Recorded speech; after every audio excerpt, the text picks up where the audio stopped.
I'm 53 now. When I was about 10 years ago, I was 43. I was, starting to see my health decline. I mean, I was an athlete my whole life. I just literally won a world championships in Highland Games. You want to put a kilt on, you throw those big kind of looking telephone poles, they call them cabers, and, stones and all this stuff. And I was about 290. I'm about 240 right now, but I was about 290, and I was seeing my health start to decline. And I started saying, I got to change diet. I mean, I can't just train. I can't out train it anymore. What's up, everyone? Today our guest is Dr. Shawn Baker. He's an orthopedic surgeon, a multi-sport world record-setting athlete, the author of the Carnivore Diet, and he eats nothing but animal products. That's right. He avoids fruits and vegetables because they don't make him feel good. Today we discuss why he went carnivore, what are some of the benefits of going carnivore, and how do we relate carnivore to what we know about the blue zones and some of the longest lived people. All right, enjoy. What's up, everyone? It's Edward from Barstarzz, and before the video starts, I want to give a shout out to our partners over at Art of Sport. They're the #1 brand for body care for athletes. They're now available at Target, all Target stores, and Target.com. They use powerful natural ingredients like maca and shea butter, while avoiding stuff like parabens and sulfates, the stuff you don't want in your body. I've been a big fan since the first time they sponsored the Barstarzz channel. If you guys have been following us for a while, they make amazing products and all of it's high quality. They sent me this box. I'm gonna open it up real quick in front of you guys so you can see what they sent me. A face wash, activated charcoal, and mint. They sent me 2 deodorants that has eucalyptus, shampoo and conditioner that also has eucalyptus. They sent me a body wash using activated charcoal, as well as the cool little deodorants. I'm a huge fan. Check them out at Target and Target.com if you can. Another quick message before the video starts. My heart and support goes out to everyone who's been affected by COVID-19. Please listen to your local governments and what they have to say. Wash your hands, practice safe distancing from other people, and we'll all get through this together if we just stay together and focus on the problem. Thank you guys, and I hope you enjoy the video. How you doing, Shawn Baker? I'm doing great, man. It's fun. I enjoyed New York first time here. One thing I noticed, I'm really surprised. There's got a lot of people have Rolexes in New York. They're trying to give them to you all over the street, man. Where all the Rolexes come from? That's what we're famous for. So let's start from the beginning. What made you choose the carnivore diet? Well, I mean, it was a progression. It was the end of a progression, different diets. And so I'm 53 now. When I was about 10 years ago, I was 43. I was, starting to see my health decline. I mean, I was an athlete my whole life. I just literally won a world championships in Highland Games. You want to put a kilt on, you throw those big kind of looking telephone poles, they call them cabers, and, stones and all this stuff. And I was about 290. I'm about 240 right now, but I was about 290, and I was seeing my health start to decline. And I started saying, I got to change diet. I mean, I can't just train. I can't out train it anymore. So I went low fat, high vegetable, high fiber, lean protein, and I lost weight and got leaner. I went from about 290 down to about 230, 235 in about 3 months. And, it was, looking good, but I felt pretty bad. I mean, I didn't feel that good. Just because I was hungry all the time. I was grouchy, I was irritable. I was working, as a surgeon at the time, and the nurses were like, "Man, we like the fat Dr. Baker a lot better, man. You're kind of an ass, So I decided that I can't sustain that, and I was working out. I mean, I was doing 3 a days. Get up in the morning, do a couple thousand jump ropes. Lunchtime, cranking some weights. While you were still a surgeon, Yeah, all my clinic days. Because I would get up super early in the morning before I went to work. Go see patients, do clinic. Lunchtime, I had some time. I'd run and crank some weights out. For 20, 30 minutes, and then when I get home, I'd put my kids to sleep. 9, 10 o'clock at night, I'm cranking out some more, rope skips, and that worked. But like I said, I can't sustain it, and I was always hungry. So then I switched over to more of a paleo type diet. Did that for a year or two. Then I kind of got into the low carb type stuff. So reading about it, reading books, looking into the research. Ended up doing a ketogenic diet for about 2 years. Started seeing my patients do it and saw some pretty interesting stuff. With their health. They were losing weight, but also their joint pain. I was an orthopedic surgeon replacing knees and hips and shoulders and doing sports medicine and trauma. But particularly for the patients with chronic shoulder and hip and knee pain and tendonitis and nerve problems, that stuff was going away with diet, which I thought was pretty interesting. And so I continued doing that. And then I just started reading about all these people doing this crazy, all meat diet. And I look back in the days of like, some of the old time bodybuilders, steak and eggs diets, Vince Guarana and those types of guys. And I said, well, I'm just going to try it to see what it does. I did it for 30 days. And I was pretty impressed. I mean, I was like, man, all my aches and pains went away. I started feeling better. Just mood was even better than it was before.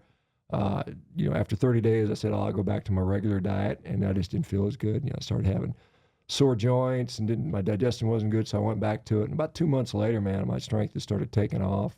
Performance was good in the gym. I was putting in I went from deadlifting 415 for like 15 reps, which, was not bad for a 50-year-old dude, to pulling it for 20, without any more training, which I thought was pretty impressive, because I could never get past 15 or 16. And I mean, I hopped on, a bunch of meat in the diet, and my strength just went up. And I saw my performance in indoor rowing, go from already American record to blasting the world record by, I beat the world record in 500 meters by like 4 seconds. I mean, I just destroyed it, and beat my own records. And so that's what got me into it. And then I just, started seeing all the other people getting benefits from it.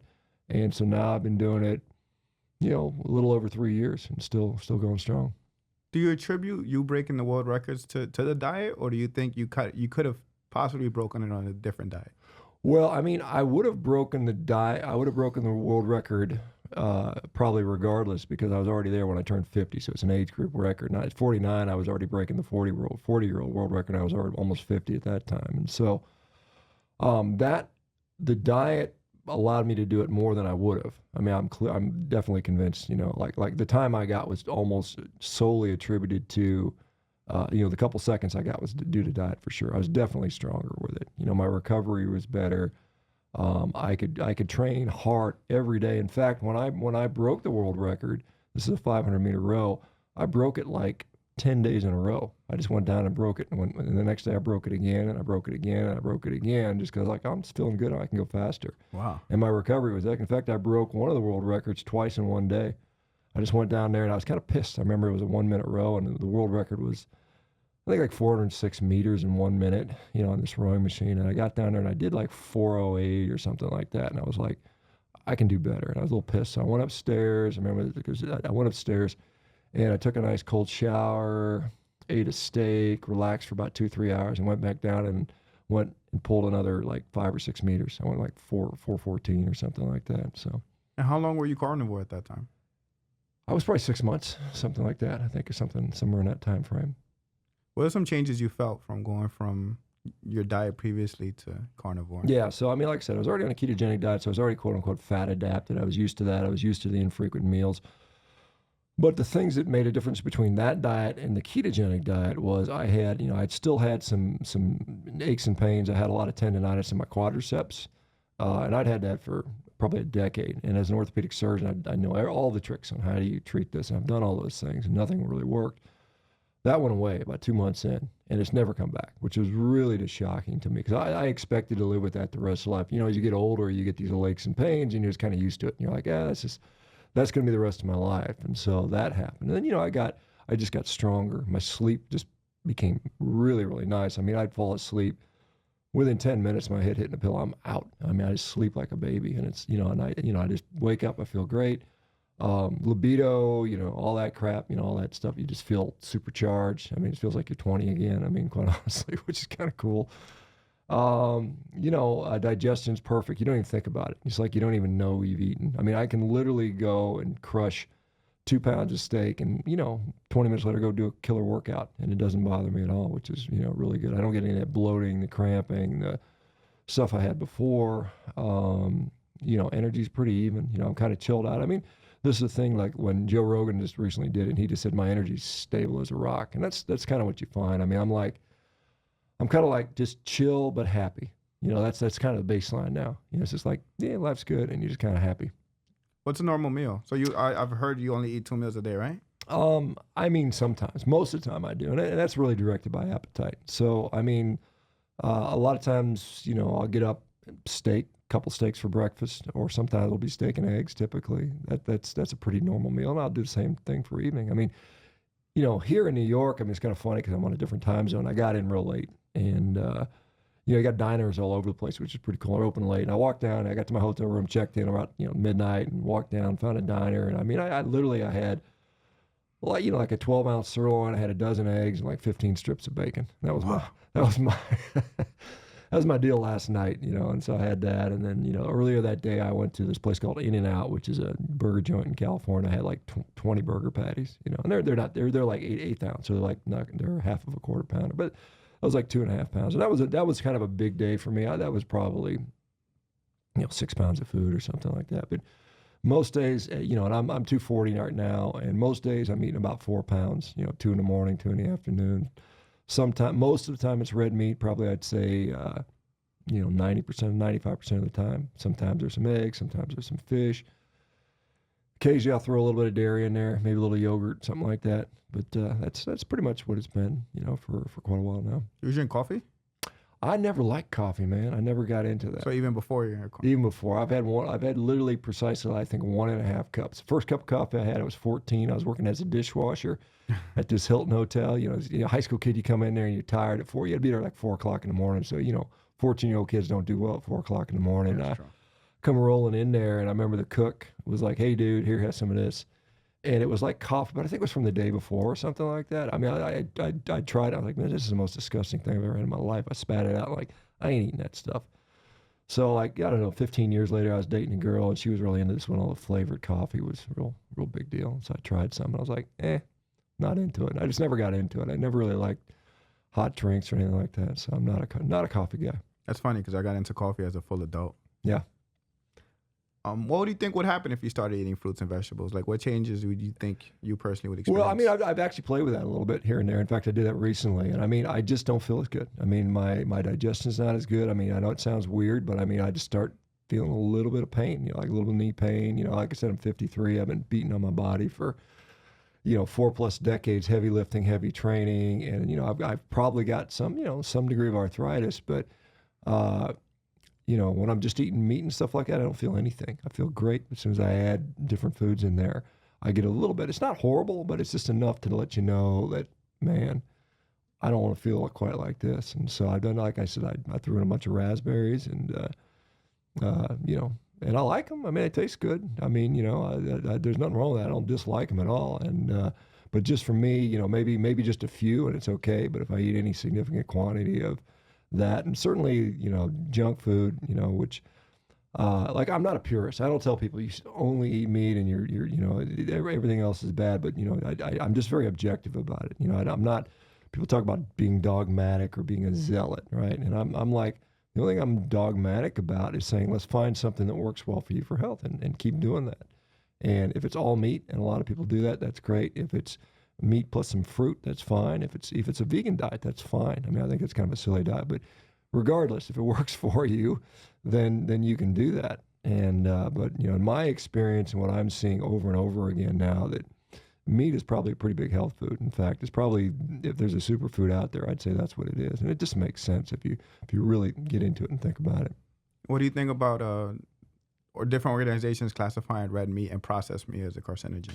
Yeah, that's a great question. So in 2015, the World Health Organization, through a panel called the IARC, the International Association for Research on Cancer, declared that red meat was a class 2 carcinogen and processed meat was a class 1 carcinogen. And so the evidence that he used, so this is interesting. So there's a guy on the panel, his name is David Cloverfield. He was a professor that was on the panel, and it was not a unanimous decision. There's a lot of people that were very upset about that decision. There were many vegans, vegetarians, and Seventh-day Adventists on that panel. They failed to disclose that conflict of interest. He had asked they do that. They say, no, we're not going to disclose that. They threw out a whole bunch of studies that went against their findings. It was based almost entirely on what's called epidemiology, which is just this base survey data of people that, you ask them, you use something called a food frequency questionnaire, which says, hey, Edward, what did you eat for the last 6 months? How many cups of ribs did you have? And you're just scratching your head saying, I don't remember. And notoriously, when they look at those studies, they say most people over-report fruit and vegetables consumption, sometimes like 82% of the time. So you don't have a really good idea what they're even eating. And so you're making these speculations and guesses on that. And that doesn't even include the healthy user bias. So whereas people that say, hey, man, smoking, drinking, and eating red meat's bad for you, And so those people that eat red meat are more likely to smoke and drink, and they get kind of confounded in there. And there's all these different things that confuse the data. So there's no real studies on that. But more interestingly, there's a guy by the name of Gordon Guyatt. He's a professor in Canada. He invented evidence-based medicine. Literally, he came up with that term. We all like to talk about evidence-based medicine. So he's been studying the evidence, and he's an expert at studying the evidence, and arguably the world-leading authority on evidence. And I interviewed him recently, on our little podcast, and he basically came out and said, "Look, we have no strong evidence whatsoever. In fact, the only evidence that shows that red meat is a carcinogen and causes heart disease is extremely weak evidence." And so we've just got weak evidence. And so when we look at, what are the things that are going to give you cancer? I mean, all the things. And it's not just red meat. You could say red meat causes colorectal cancer. And if we look at the absolute risk, it changes your risk from 4% to 5%. So 1% increase in risk, which is just really, really tiny when you think about it. But when you say, what else can increase my risk for getting colon cancer? Well, being overweight can, by much more than 1%. Having chronic inflammation, much more than 1%. This is something like, 100%, 200%, things like that. Having, inflammatory bowel disease or irritable bowel syndrome, or not irritable bowel syndrome, but inflammatory bowel disease increases the relative risk by 3,000%. Having hyperinsulinemia increases it by several 100%. So when we look at people eating meat, like myself, and they eat a lot of meat or only meat, what happens to them almost always is they get leaner, they lose fat, they lose belly fat, their inflammation goes away, their hyperinsulinemia goes away. If they have inflammatory bowel disease like Crohn's disease or ulcerative colitis, that goes away. So all these risk factors go away, and all you're left with is this tiny 1% absolute risk increase. So I'm like, it's kind of, it wipes it all out. So I'm not really concerned about that. And in fact, in 2019, it's very controversial, but Gordon Guyatt, 14 other researchers came out with the biggest red meat study that's ever been done. And they looked at the evidence. And they used a grade classification, which is accepted by the World Health Organization, by the way. And many other 110 organizations accept this classification. And they basically said, look, man, there's no evidence. There's no strong evidence whatsoever. It's all weak evidence. And so you can make your decision what you want. And I think that's fair to say. I mean, here's the problem is, the real problem is trying to tell people what diet to eat to make them live long. We have no effing idea. I mean, we just don't. And if we admit to that, and we say, okay, look, we really don't know what's going to make you live longer or shorter, because we don't know. We honestly don't know. What can we tell people? Well, I think what you can do is you can tell people, hey, man, we can take people that are diseased, obese, overweight, sick, diabetic, depressed, autoimmune diseases, and we can take them in that situation and move them to being healthy. And that's all we really can do. I mean, that's all we can really demonstrate. And that's what we really should focus on. So instead of telling everybody, eat this way to avoid a heart attack in 30 years, tell people, eat the way it's going to make you personally healthy. It's going to make you not sick anymore. It's going to make you feel good. It's going to make you so you can get out there and do, one-arm muscle-ups or whatever, whatever stuff is out there that makes us function well as humans. If we stick to that, we're going to help a hell of a lot more people. And I can tell you, the people that are out there that can do the athletic stuff and be lean and not be depressed are going to probably have a better quality of life for sure. I mean, that's pretty obvious. But I think they're also going to probably have a longer life too, or at least a more satisfying life. Well, have you heard about the blue zones? Of course, yeah. So there's a lot of blues. I think there's 5 blue zones. And so one of the things is they say, well, the blue zones ate a mostly plant-based diet. So first of all, none of them ate a vegan diet. None of them. There's no such evidence that they eat vegan diets. And so the second thing we have to realize is diet is really only a small part of why we live long. There are a lot of factors. And so the other thing, a recent study came out looking at the blue zones and they say the most likely reason the blue zones have people that live a long time is because they're accounting their census data. The fact that they don't have birth certificates is rife with fraud and error. So they're saying they don't even know how old these people actually are. So it's all made up data anyway. But you can, if you dig into that a little more, like for one thing, people talk about Okinawa. So Okinawa is this island off Japan where people live a long time. And they say, well, these people eat a lot of sweet potatoes, and this is why they live long. Well, the interesting thing about that particular population is the data they obtained about the sweet potatoes was taken in 1949. This is when they surveyed these people. So if we look back into history, what happened right before 1949? Well, it was World War II. And during World War II, we wiped out about a third of the population of Okinawa. I mean, the U.S. decimated Okinawa. One of the things we killed is we killed off all their pigs. They used to have about 130,000 pigs on that little island. And after we went through World War II, they had something like 700 pigs left. So guess what? They're starving, and guess what they're eating? Whatever they can scrounge up. So they survey these people right after World War II when they're scrounging up, eating some potatoes to stay away from starving. But what really, when you anybody that goes to Okinawa, it's known as the island of pork. I mean, they eat everything with pork. They eat lots and lots of pork, and then of course there's seafood there as well. And so it's really a misrepresentation of what that population actually showed. And so we can look at other populations which are much bigger than the blue zones. I mean, the blue zones, if you add up all the blue zones together, yeah, I mean that's several 100,000 people. But we can look at one population, for instance, Hong Kong. Hong Kong. Just Google it. Go look Hong Kong life expectancy, and you will find that it says Hong Kong lives the longest of anybody, right? 7 million people in Hong Kong. Guess which country or which area eats the most meat of anybody on Earth? I follow you on Twitter. So. Right. So Hong Kong, right? So Hong Kong, they eat the most, they eat the most meat of anybody on the planet. They live the longest. And oh, by the way, they have the highest IQ on the planet too. And maybe they have enough IQ to tell them to eat meat. I don't know, or it made them smart. Who knows what the deal is with that? But so you've got this contrast about what blue zones. But I mean, really, if you want to live long, live in a rich country that has good access to health care, that's not plagued by, poor water quality, poor, disease, stuff like that. Because we see much of these third world countries, starving countries, where, life expectancy, certainly in some places in Africa, still, life expectancy is only like 44. And this is because these people don't have access to, clean drinking water. They don't have access to food in general. I mean, they're lacked out in food. They certainly don't have access to advanced medical care. They don't have and all the cultural and social support systems. So when we talk about length of life, again, you can't really contribute that to diet that much. I mean, it's just silly to talk about, really. And it goes to my earlier point. Just take people that are sick and make them healthy, and it's going to be a huge win.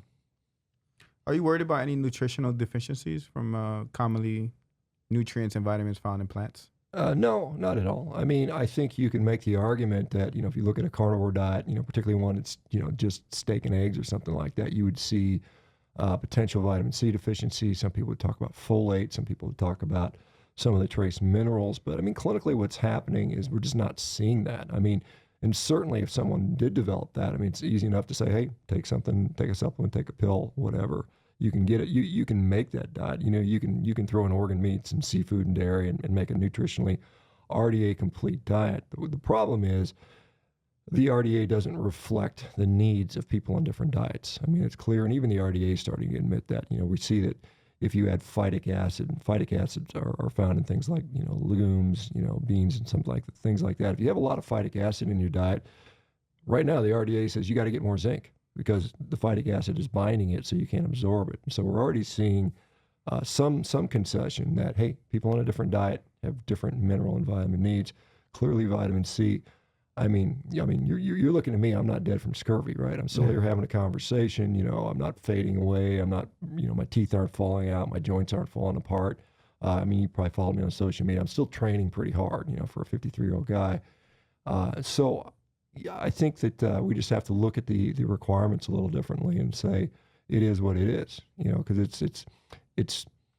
I tend to go by results, and this is what the only thing I care about is results. When the rubber meets the road, the results are what count, and we're seeing people without any clinical signs of any deficiencies, and so therefore you have to say, okay, how do we explain that? Not that, oh, you're definitely going to get a deficiency in 10 years, because we have no way of there's no evidence that would suggest that.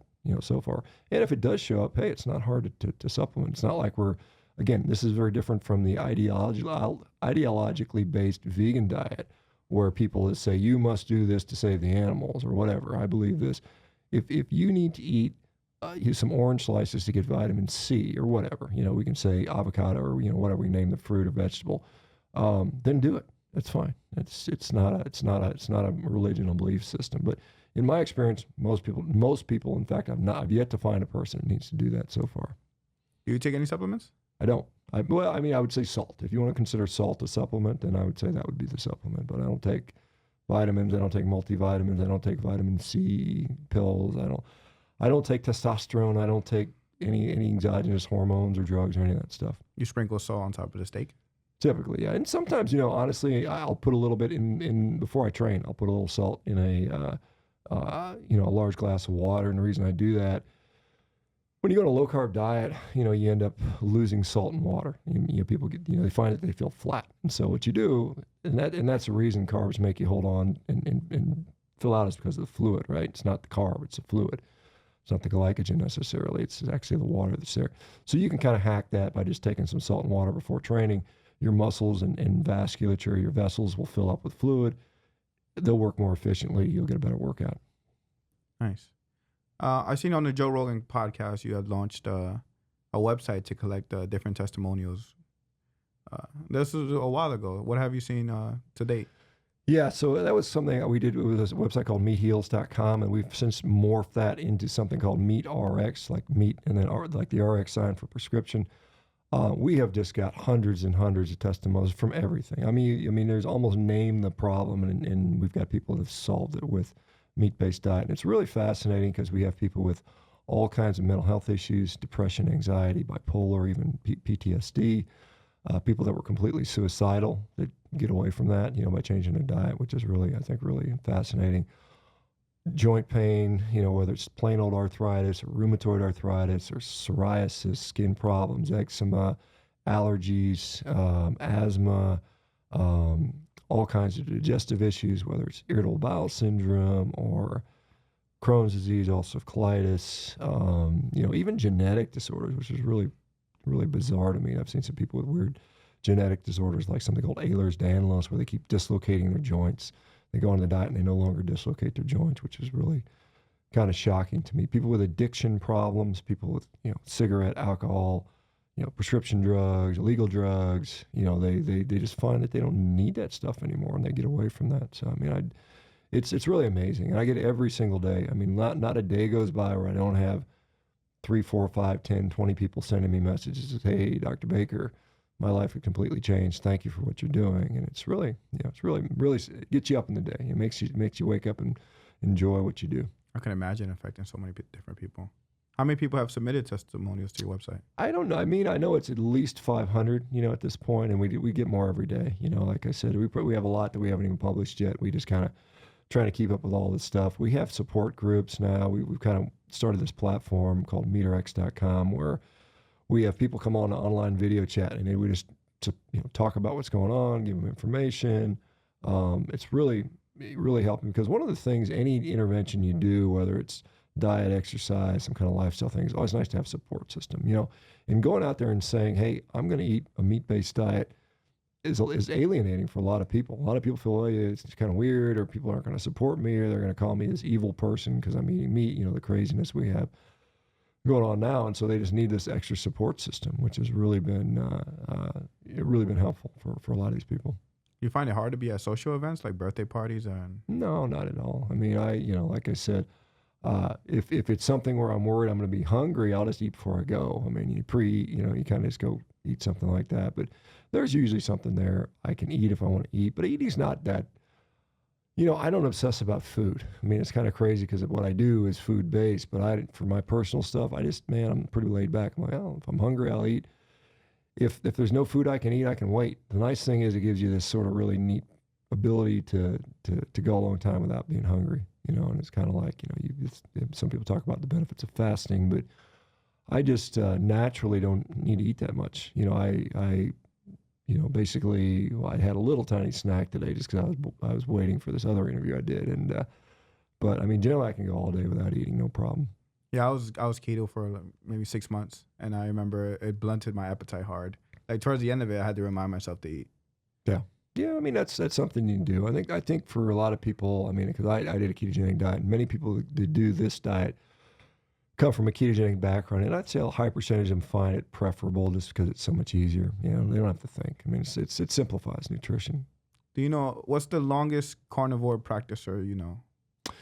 Well, I mean, in Western society, I mean, there's arguably whole societies that have done it for millennia, their whole lives. I mean, there was a guy in Australia that did it for 53 years until he was in a car wreck and died at like, I don't know, 77 or something like that. There's a couple that's been doing it for 21 years. A whole bunch of people are doing it a decade or more. So I mean, it's certainly doable for people long term if they want to.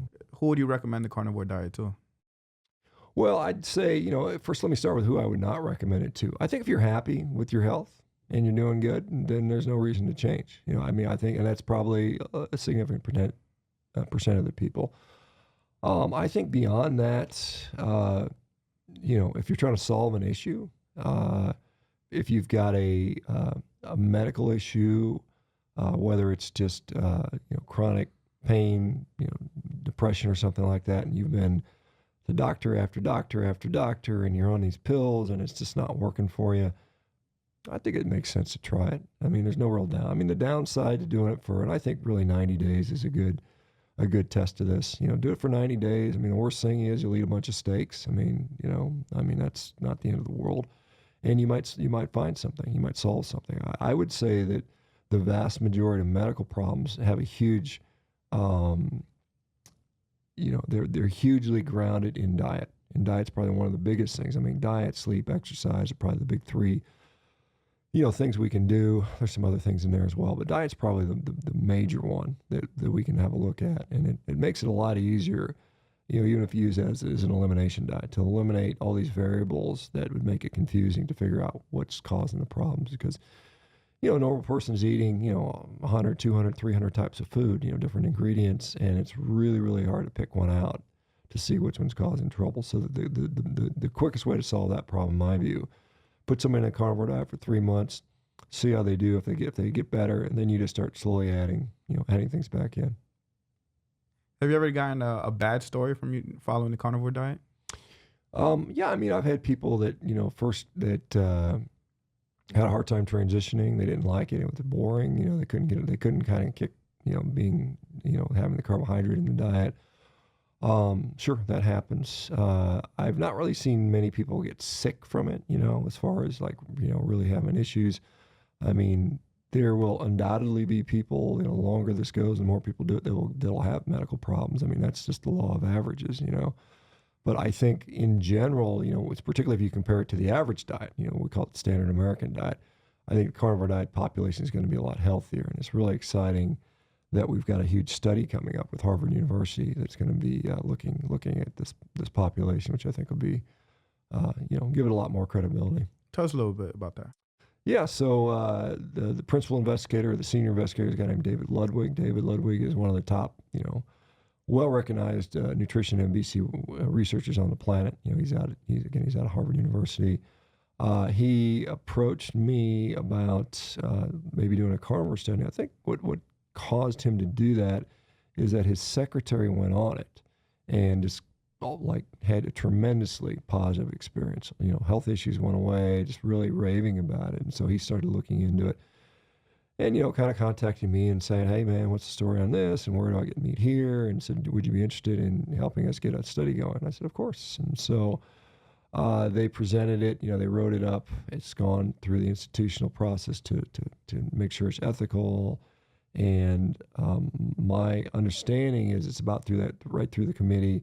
And in March, we'll start collecting data. And so it'll be open to people who have been doing the diet for at least 6 months. And there'll be some extensive questioning, some lab data likely. And then they're going to collect all that data, look at the population, and say, this is the status of people that do carnivore diet. And then they'll write it up. And it'll get published probably in a very significant journal. And it'll be a very, I think, really, really highly looked at study. A lot of people will look at it. So I think it's going to be exciting. It's going to drive more interest. And people being open-minded enough to say, look, and I've never sort of said everybody should do the diet or it's necessary for everybody to do it, but I think it is a viable option for many, many people to do. And I think in sort of people saying, rather than saying, well, it's a last-ditch effort out of desperation, which is how many people started this, I think honestly, when you have a medical problem, I mean, really diet and lifestyle should be the first intervention. And in my view, this is probably one of the most powerful ones. So I think probably many people should look at this as doing this as something early on and saying, hey, maybe all that processed food, all the Doritos and the Twinkies and the ice cream and the cookies and the crap that we all are exposed to, particularly in the mountain we are, is not a good idea for us. And maybe we eliminate that. And, meat's not the bad guy. Meat's actually and I think I said this before, meat is really a superfood. If we include a lot of that in our diet, see what happens. And I think many people would be very, very surprised. Do you ever crave Twinkies or pizzas? Or? Not really. I mean, I don't for sure, I don't crave broccoli and spinach and that stuff. I never really liked that stuff, even as a kid, and I certainly don't now. But like I said, I think, if I wanted to, I wouldn't hesitate to do it. I'm not, like I said, I'm not here to say you have to be perfect all the time. Like I said, I think, again, the nice thing about where I'm at now, as opposed to where I was, 5 or 6 years ago, is I can be hungry and be in a room with a plate of cookies or donuts or something. Because I like sweets. I mean, we all do. I mean, I like that stuff. I could sit down there and polish off 3 pints of beer and Ben and Jerry's. I mean, no problem, right?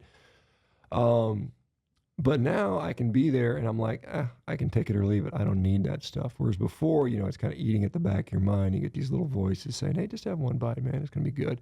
And then the next thing you know, you've got one, you take one bite of a cookie and then all of a sudden you've got 12 of them that are sitting in your belly and you can't stop, right? Once you crack that, that dam breaks. I mean, it's full speed. But now it's like, I totally can just do whatever I want. I have that control, that mental control over this stuff, which is, I mean, it's almost like a superpower in these day and age, Yeah. Do you feel like that was a switch when you weren't in keto, or just strictly from carnivore, it kind of erased your cravings for carbs? I think carnivore was better because with keto, I was constantly making keto desserts, keto cheesecakes, this sort of thing, just trying to keep that stevia, sweetener, all this sweet thing alive. It's just kind of like, I can get that little treat. I can get that little hit, man. I can get that little sweet, sugary. Maybe it wasn't all real sugar, but I'm still getting that same, kind of taste hit that I was missing. And now, because I kind of just said, I'm going to detox. That's not a very good word. I'm just going to take that out of my diet for, however period of time, 3 months, 6 months. And now it's like, I can take that stuff or leave it. I'm not craving that stuff, and, if I want to have a bite of something, I can take one bite and I'm good, that type of stuff. If you go back in time, would you start the carnivore diet earlier? Yeah, definitely. I definitely would have. I would have started it probably in my 20s, and I probably would have stayed probably carnivore adjacent, meaning I would probably still maybe eat some other foods if they didn't bother me, and I'd be more in tune with what food does to my body, because I mean, right now the only advantage of being an old guy is you've got all these sort of war wounds, right? And, when I'm off diet or if I'm eating something that's wrong for me, my body lets me know right away. It's like, hey, man, that ain't good, So I get that feedback. But, when you're 20 or 25 and everything's good, you can eat whatever you want. You don't get that feedback, but it's really slow. And what happens is you get this slowly accumulating damage. I mean, there's a nice study that came out looking at these cells called synoviocytes, which produce the joint fluid, the lubricating fluid in many of our joints, like our knee and hip and, shoulder and some of these major joints. And they saw that those cells that were exposed to really high levels of insulin cause those cells to make these things called inflammatory cytokines. So these are cellular molecules that irritate and lead to arthritis. And so, but that's a slow process. And so if you can avoid much of that, you probably find that, you don't have those issues for a lot of people outside of trauma. You fall and shatter your kneecap, you're going to have issues with that. But the slow, like grinding biologic process that's arthritis will likely be less in my view. You posted something about CT Fletcher recently. He was eating a salad. Is he a vegan now? Yeah, he's doing vegan, and it's all in fun. I mean, I wish CT the best. I've never met CT, but I mean, obviously he's inspired a lot of people, and he's been a really strong guy. And I think he's maybe a couple years older than me, but I mean, I grew up seeing the same things, doing the same people, type of stuff. And he's had a heart transplant. Obviously, he's got a second lease on life, so he's very happy. He's trying to take care of it. And I think he just got some bad information, quite honestly. I don't think the vegan diet is going to put him at any, I think the issues he's going to have are going to be different than what was before. And, he blames a meat-based diet. But when he posts what he was eating, I mean, he was eating McDonald's, French fries and buns and Cokes and apple pies and all that stuff. And then you're trying to say, well, it's the meat. Well, it's probably not the meat, CT. It's the other crap that you were eating. And this is the whole problem with this whole situation. I mean, the standard American diet, for those that don't know it, is at least 70% plant-based. I mean, people want to say it's plant-based crap. I mean, it's refined carbohydrates, grains, seed oils, soybean oil, sweetener, sugar, but that's still plant-based stuff. And so trying to blame it on meat, the average American only eats about a little over 2 ounces of beef a day, which is tiny. Think about how much 2 ounces if somebody gave you a 2-ounce steak, I mean, you're like, where's the food, man? It's a tiny amount. Is it about the amount of your fist? It's like something like, maybe your thumb would be 2 ounces. So that's how much red meat the average American eats a day, or I should say beef. We eat just as many calories in soybean oil now as we eat beef. And so red meat in particularly beef, from 1975 or so, we went from nearly 100 pounds a person to down to almost 50 pounds, a little more than 50. So our beef consumption has gone down significantly. And what's happened to the population in that same time in the last 50 years? We just got fatter, sicker, more diabetic, more chronic disease. And so it's really hard to make the argument that particularly red meat is causing these issues. And the other thing is, like I said, I eat on average 20 times as much red meat as the average American. And, you would think if red meat was a problem, I would be the fattest, sickest, unhealthiest guy on the planet. And instead, I'm, breaking world records and winning world championships and, And you could dunk. And I can dunk a basketball, and I'm walking around with 500 pounds in my arms doing farmer's walks, and my heart scan was perfectly clear, which is another thing because people say, well, you got all these physical things, it doesn't make a difference. But it's also true that being physically fit, and I know a lot of your listeners are in, there's amazing guys doing all these crazy calisthenics stuff. Thank you. That is important. I mean, that is a sign of health. And I don't care what anybody thinks. Sure, there are people that are fit that die, but the average person that is unhealthy and dying is not the guy doing the I don't even know some of the tricks you guys do. But, muscle up. Well, I know the muscle up, but I mean, the ring stuff and the skin the cats and, all the crazy moves you guys do. That's not the person who's laying in the hospital. The other person laying in the hospital is a fat dude that's 50 pounds overweight with a big gut that, has trouble walking to the fridge. I mean, this is the true facts. And so the people that just say, well, muscle has nothing to do with health, that's absolutely wrong. In fact, there's a lot of studies that support having muscle protects you from heart disease, protects you from cancer, protects you from dementia, makes you live longer. So one lesson we should all learn is that whatever your diet is, whatever you do, retaining lean muscle mass and being functional is going to not only improve your quality of life, but also improve the quantity of your life.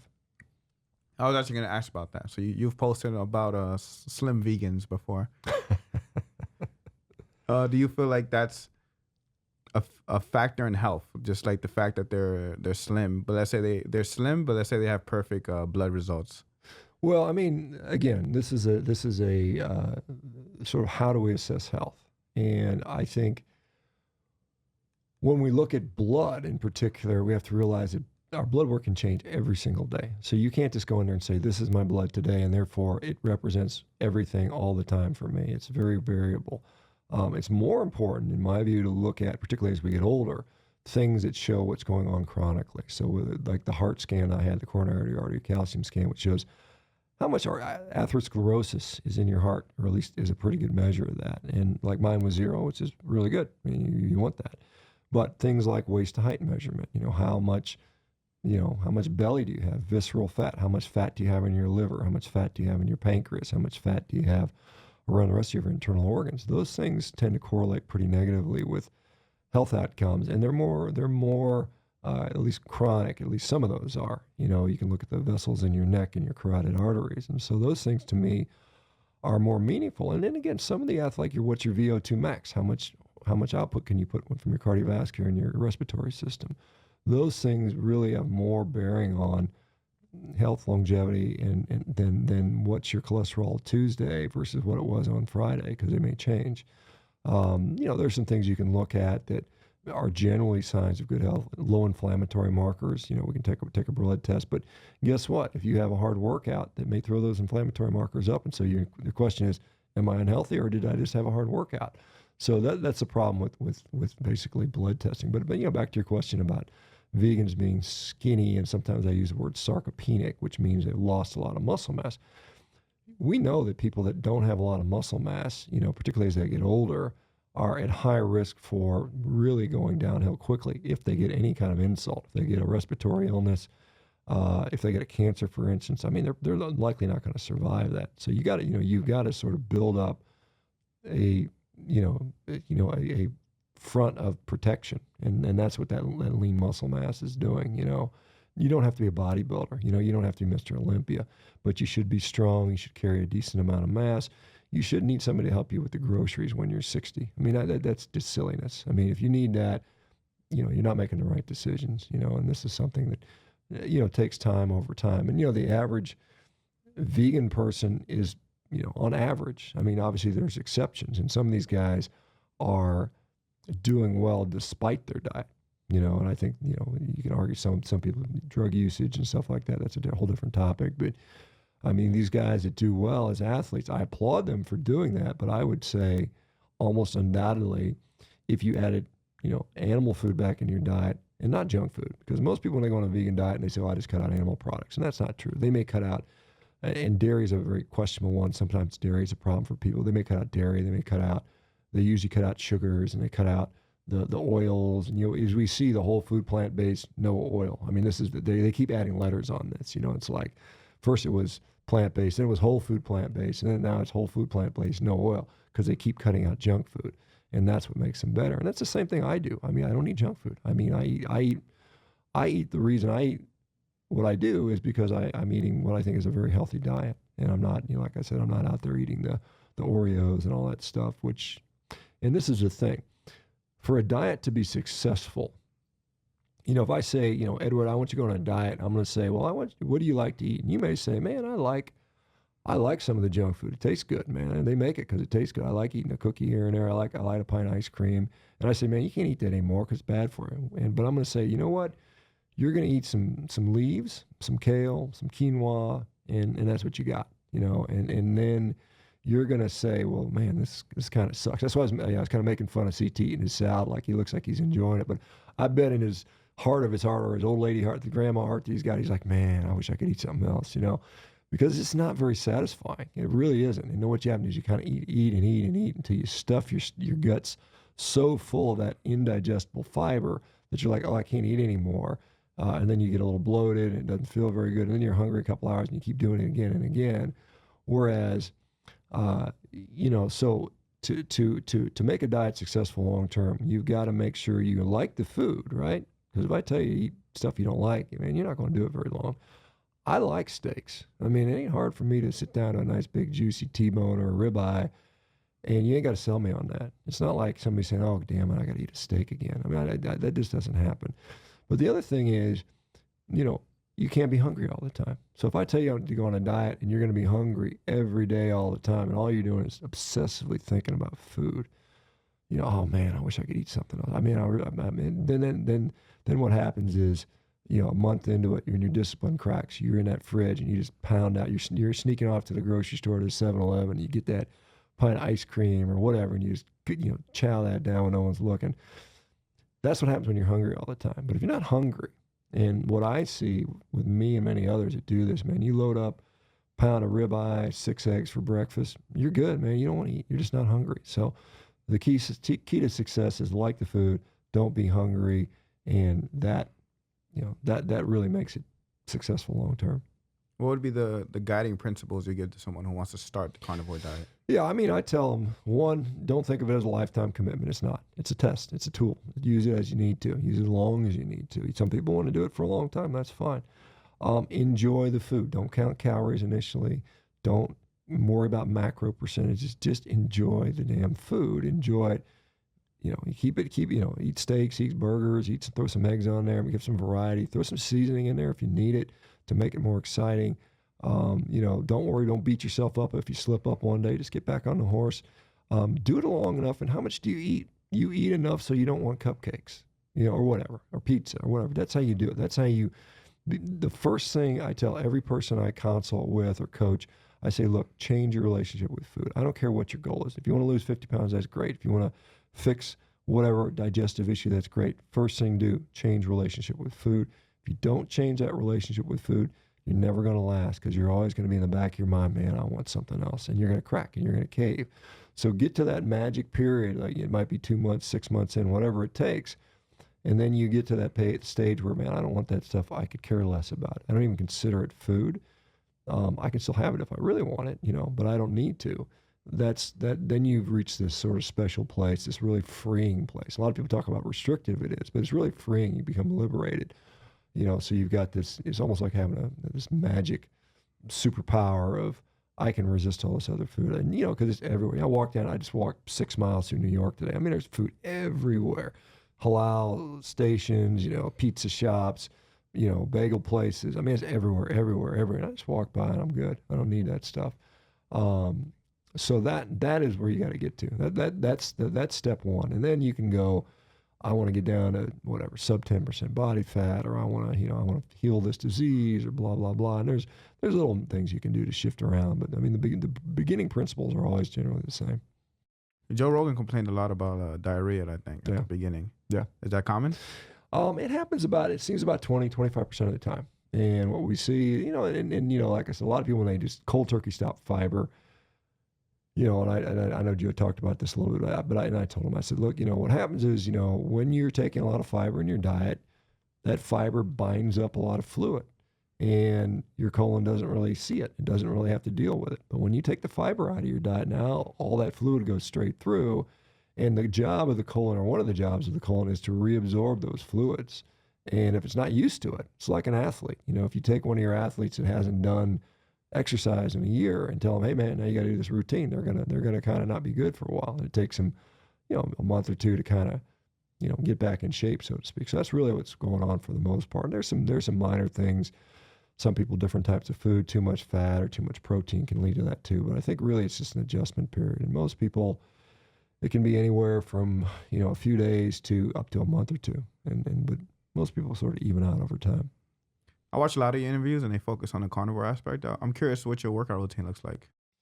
Yeah, so like I said, I'm 53. If I'm training for a specific goal, then it's heavily, like rowing right now. I do a lot of rowing. But just for general fitness type stuff, I mean, I think, one, it's important to maintain muscle mass and strength. So I do strength work, kind of traditional stuff, squats, deadlifts, pressing type stuff. I'll do some bodybuilding type stuff, hypertrophy, stuff that you see. I also think it's important to be conditioned. And so I do a lot of HIIT type stuff, high intensity training, high intensity interval training type stuff, sprinting. Particularly, I like to go really, really hard. I mean, I like to go, I like when I do intervals, I call them chainsaw intervals. I get on a bike and I'll pretend I got Freddy Krueger with a chainsaw chasing me, or the Texas Chainsaw Massacre guy. And I'm like, I got to go as hard as I can for 20 seconds or he's going to kill me, right? So that's a chainsaw interval. And I do that, and then I rest long enough to where I can do it again. So I just want to make sure I can maintain that intensity. And the other thing I do, which is a little more unique than most people do, is I still do a lot of explosive type work. I still do a lot of jumping. I do a lot of plyometric work. I do a lot of med ball explosive throws, because that's something old guys tend to lose. A lot of guys can maintain strength, but you look at them, they can't move. They're all stiff, and they walk around like, oh, my back, and they can't move. And I think you need to be able to move and jump and throw and run fast and sprint. You should be able to, in my view, just go sprint. You don't need to spend 10 minutes foam rolling and stretching and all that stuff. I mean, I can get out there and just run a sprint, without any warm up, which is nice at 53 without pulling every muscle. I might not go 100%, but I'll go pretty damn fast. And then, I do some, I mean, I don't, not to make it an excuse, but I'm 6'5", I got 39-inch sleeves. I'm not a good, calisthenics guy for some of those things, as far as doing muscle ups and some of those things, handstands and all that stuff. Have you tried? I had some rings. I would do some chin ups, and I would do, like skin the cat type stuff, which is, not really that, it's not that hard. Obviously you guys are doing levers and all that stuff, but I messed around. I tried messing around doing, with the planches on the ground a little bit. Nice. Just kind of messing. I got kind of, in that transition. But I mean, for me, it's obviously it's a time thing, right? You got to put the time in to be good at that stuff. And I mean, I'm really impressed by some of the guys. And I've seen some big guys do it. And I remember I was at Muscle Beach filming, and there was a dude. And I'm not a small guy. I'm like 6'5", 240. This dude, he was probably 6'6", probably 270. And he was doing all that stuff, like doing all that. And I was like, man, I think he's like a Hollywood actor dude. He's like, maybe he's like an extra guy, but he's pretty impressive physical guy doing a lot of the gymnastic stuff. I thought that's pretty damn impressive. But, obviously, just focusing on it and having the time. I mean, I'd love to spend it like we talked about before the show. We'd love to have this time where we can just play all day long and do this fun physical stuff. But, at the end of the day, you got to focus on some other things. Yeah, you're a father as well, right? Yeah, I got 4 kids. Yeah, 4 kiddos and business, and obviously got our own podcast, and I'm doing consulting, and we've got like I said, this company MeatRx.com, which we just founded, which is really a lot of fun, but it's a lot of work, it's a lot of time. I'm 5 a.m. to 10 p.m. every day working, and just trying to keep getting the message out there. How much time do you work out? It depends, man. Some days it's a minute. I mean, literally, I'll get on the rowing machine and blast out a minute as hard as I possibly can, and that's all I need some days. For the whole day? For the whole day, some days. I mean, and a lot of people think I spend all day long working out all the time, but I mean, I really don't. I mean, some days, a long workout for me these days, hour 15 would be a long workout, because I found one of the nice things about this diet that I'm on, this, crazy meat diet, is it's easier to maintain muscle. It's easier to retain muscle. It's easy to, recover. I can train really hard, but I don't need to spend as much time doing the volume I did years ago. I mean, used to be I'd work out 2-3 hours, and I enjoyed it. I liked it, but I mean, I don't feel I don't need to do that as much. I get more bang for my buck. Maybe I've gotten smarter about it, more efficient. But I think honestly, the fact that I give my body really good building materials. Meat is just great for building muscle. It really is. It's every amino acid you need. It's got all the performance-enhancing compounds like creatine, carnitine, all those things which are taurine, which are helpful for building muscle. And then the recovery is just excellent. I mean, I just don't really get sore anymore. I have to do something extremely unusual, and I've not done it for a long, long time for me to ever get sore, which is kind of neat. And so I think we don't beat ourselves up oxidatively. When you're doing a lot of workouts and you're using a lot of glucose and carbohydrate, you end up kind of doing a little bit of more oxidative damage, and you need more sleep to catch up with that. You need more building materials, and you might need a whole night of sleep and even some more just to kind of catch up. And I think right now I start off, when I go to bed, I don't really have that much to recover from, and sleep just makes it all go away. So when I start the next day, I'm fully recharged and ready to go. Does your family follow the diet? So my girlfriend is probably about 90 to 95%, carnivore. She still has some avocados and tomatoes once in a while and a little piece of fruit here and there. When I met her, she was a vegetarian. We've been together for a little over 7 years. And, she kind of went from, having a lot of digestive problems with all the vegetables and and she kind of mirrored my exact same experience, went through all the dietary changes with me. And kind of when I went carnivore, she was kind of like, I could never do that. And, it took her 3 or 4 years before she would even eat any red meat. It was like, I'll just have a bite of a hamburger. And now she's like cooking up steaks and, she looks forward to that. So it's kind of funny how things over time. And my kids probably at least 50, maybe 60, 70% of their diet comes from some sort of animal source food. It's meat, it's eggs, a little bit of dairy, fish, occasionally they might even have some chicken every once in a while. And then the rest it's fruit, if they want vegetables, which they almost never do, but if they want it, I'll give it to them. And then they have a little bit of other stuff, sometimes it's, a piece of chocolate or something like that. Not a tiny bit of junk food, but not very much. But I mean, I make sure they get all their nutritional needs met through, the animal source food. That's a priority. I don't care what else they eat, as long as they finish the meat on their plate. That's fine. If they don't want to eat the avocado, I don't care. It's just like get the meat done. And then a lot of times, my daughters particularly, Particularly my youngest daughter, she loves steak. I mean, I come down and she's always like mouth open, waiting for it. And she's always like, like when you get a ribeye steak, there's a part called the rib cap, which is a really flavorful part of the steak. And I've taught her which part tastes the best. And she's always, Daddy, I want that part. So I'm eating my steak. I got to give it to her, And because you love your kids, you're like, okay, here you go. But at the back of your mind, you're like, damn it. That's awesome. Thank you for coming by. Let us know where people could find you and a little bit more about MeatRx. Yeah, so MeatRx.com is a new platform we launched. It's basically, my goal is to make health accessible and affordable to as many people as possible. I think the healthcare system really has let a lot of people down. We have so many people that are sick and just going from pill to pill to pill. And I've kind of called that, I think the healthcare system is sick itself. I think it's kind of become the disease management industry. And it's all about making money, and the patients are kind of the afterthought. That's really what it's come to. So we're in what's called what I call the health creation business at MeatRx.com. And so we have support systems, free online meetings that are available to people in all kinds of different problems, whether it's diabetes or weight loss or autoimmune or gut health or heart health or mental health or so on and so forth.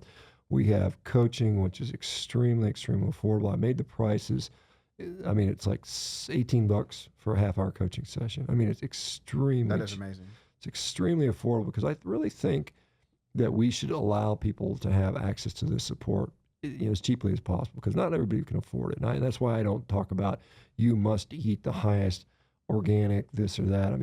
Quite honestly, just the meat from the store is often fine for many people, and that's all they can afford. And I think we have to realize that people, can get better without spending a lot of money. And so this is, this coaching platform has been helping just lots and lots of people. We're getting really good feedback.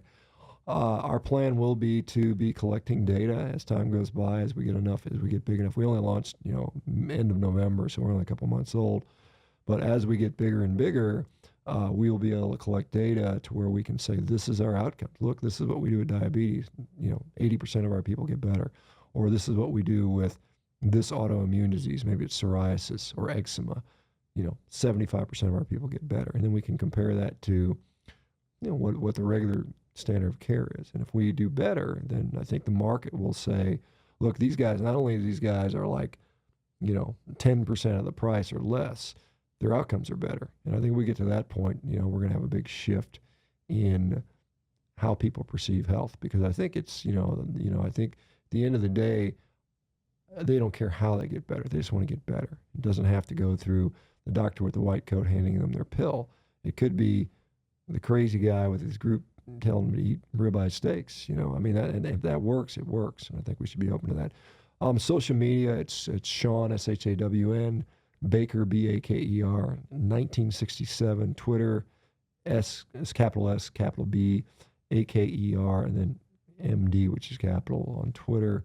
Again, the MeatRx.com thing, I'm really excited about. I hope people check that out.